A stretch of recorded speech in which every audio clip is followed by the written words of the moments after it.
Assalamualaikum warahmatullahi wabarakatuh. Selamat pagi. Perkenalkan, nama saya Renaldi Handika Ginting dari kelas Teknik Informatika semester 7. Pada saat ini saya akan mempresentasikan hasil kerja saya, yaitu tentang perkembangan e-commerce dan e-bisnis yang membahas tentang peluang dan permasalahan.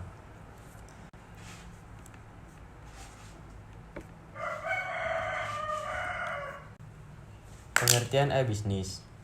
E-bisnis merupakan suatu istilah yang digunakan untuk memberi nama pada kegiatan bisnis yang dilakukan dengan memanfaatkan teknologi internet. Pengertian e-commerce. E-commerce merupakan transaksi perdagangan yang dilakukan lewat internet.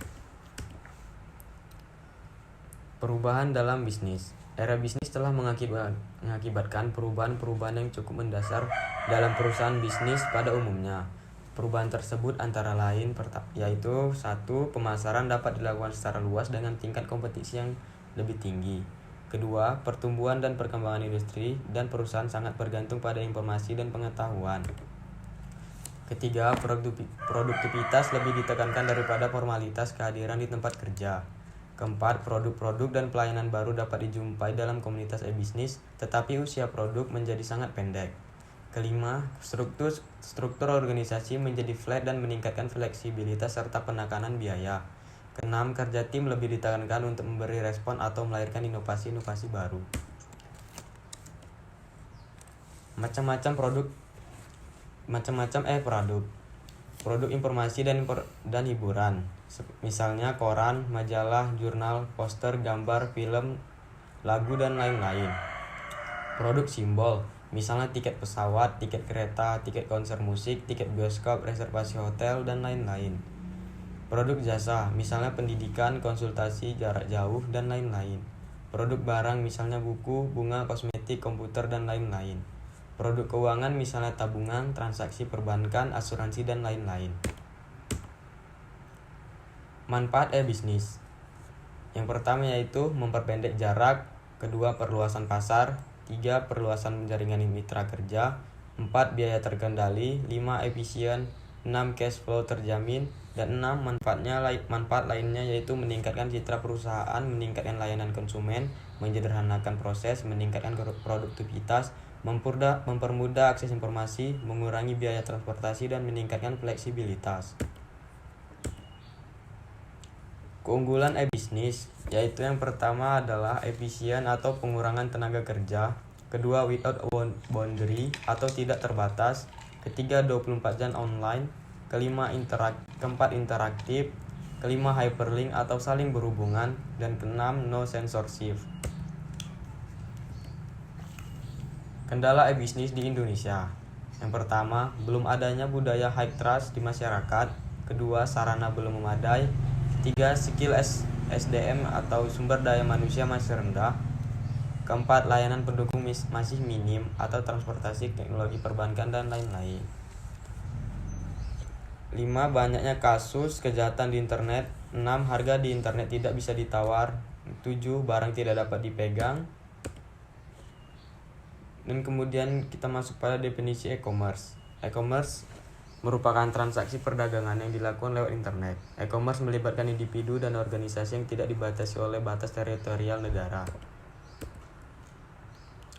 Pertumbuhan e-commerce. Pertumbuhan e-commerce dimulai sejak tahun 1994. Dan kemudian kedua, penjualan tahun 2000 yaitu sebesar 50 miliar US dollar. Dan yang ketiga, penjualan tahun 2004 yaitu sebesar 200 miliar US dollar. Dan yang keempat, hanya 10% dari perusahaan e-commerce sejak tahun 1994 yang bertahan hingga sekarang. Mengapa? Keuntungan produsen pada e-commerce. Yang pertama yaitu kemampuan grafis internet mampu memperlihatkan produk apa adanya atau natural, serta dapat membuat brosur berwarna dan menyebarkannya tanpa ongkos atau biaya cetak. 2. Lebih aman membuka toko online dibanding membuka toko biasa. 3. Berjualan di dunia maya, internet tidak mengenal hari libur dan hari besar. Semua transaksi bisa dilakukan kapan saja dan di mana saja. 4. Tanpa batas-batas wilayah dan waktu, sehingga memberikan jangkauan pemasaran yang luas dan tak terbatas oleh waktu. 5. Revenue stream atau arus pendapatan yang baru yang mungkin sulit atau tidak dapat diperoleh melalui cara konvensional. Keenam, meningkatkan market exposure atau pangsa pasar, di mana dengan penggunaan e-commerce memungkinkan untuk meningkatkan pasar yang semula mempunyai pangsa pasar di dalam negeri saja. Dengan adanya e-commerce, maka pangsa pasar menjangkau luar negeri. 7. Menurunkan biaya operasi atau operating cost. Penggunaan teknologi internet memungkinkan untuk melakukan kegiatan perdagangan selama 24 jam sehari, 7 hari seminggu, di mana hal tersebut tidak berpengaruh terhadap biaya yang dikeluarkan untuk biaya lembur karyawan ataupun pegawai. Karena segala sesuatunya dikerjakan oleh komputer yang tidak membutuhkan operator untuk menjalankan proses perdagangan. Cukup hanya dengan penggunaan software tertentu, maka segala aktivitas dalam transaksi perdagangan dapat dilakukan. 8. Penghematan besar yang dimungkinkan melalui email. Kemudian yaitu kita sampai pada keuntungan konsumen menggunakan atau masuk ke dalam sistem e-commerce ini. Yaitu yang pertama, memungkinkan transaksi jual beli secara langsung dan mudah. Maksudnya adalah proses jual beli yang terjadi dalam e-commerce tidak membutuhkan perantara, di mana proses transaksi yang terjadi langsung antara merchant dan customer. 2. Disintermediation adalah proses meniadakan calo dan pedagang perantara. 3. Menggunakan digital cash atau electronic cash tanpa harus membayar dengan uang tunai. 4. Memberikan kesempatan konsumen yang berada di belahan dunia manapun untuk dapat menggunakan sebuah produk atau servis yang dihasilkan dari belahan dunia yang berbeda dan melakukan transaksi dan meraih informasi dari pihak pertama sepanjang tahun tanpa terbatas oleh ruang dan waktu. 5. Memberikan kesempatan konsumen untuk mendapatkan produk atau servis terbaik dari berbagai pilihan yang ada karena konsumen mendapat kesempatan untuk membeli berbagai jenis produk atau servis secara langsung. Dan yang keenam, memberikan kesempatan bagi konsumen yang terpisah tempat tinggalnya dari produsen untuk berinteraksi, berdiskusi, dan bertukar pengalaman, sehingga akan sangat menguntungkan produsen untuk meningkatkan kualitas produk atau servis sesuai dengan yang diinginkan oleh konsumen. Permasalahan e-commerce. Yang pertama yaitu keamanan atau security. Yang kedua, banyaknya standar.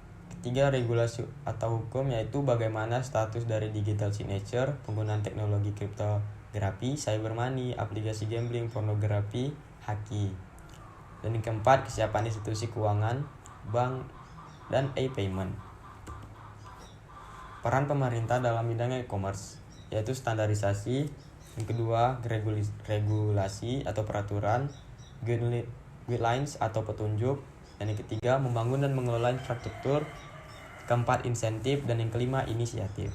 Demikian hasil presentasi saya pada hari ini. Lebih dan kurangnya saya mohon maaf. Saya ucapkan terima kasih.